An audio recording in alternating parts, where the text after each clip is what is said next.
Hoje a gente vai fazer uma rotina sem eu falar. Eu só tô falando que eu tô explicando. Gente, ó, aqui é a na maternidade que eu fiz, ó. Do Theo. Já troquei ela, agora vamos lá. Pronto, gente.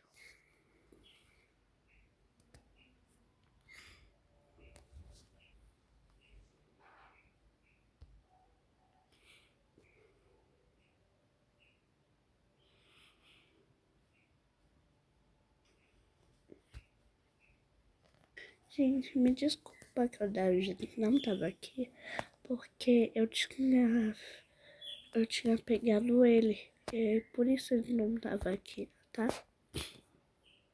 Então finge que nada aconteceu. Tá?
Tchau, tchau,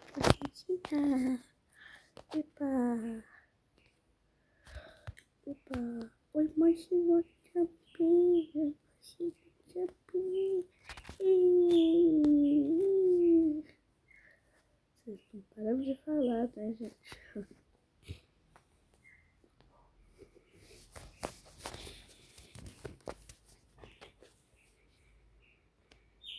Filhos, vamos no parquinho? Sim, sim, sim. Só vou fazer o café da manhã de vocês. Fiquem aí. Não, aqui.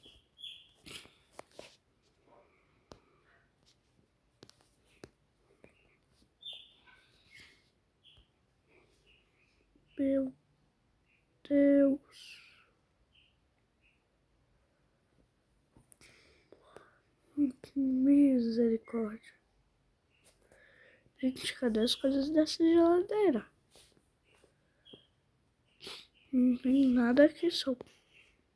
Meu Deus. Filhas, vamos fazer compras na parte 2. Então, tchau.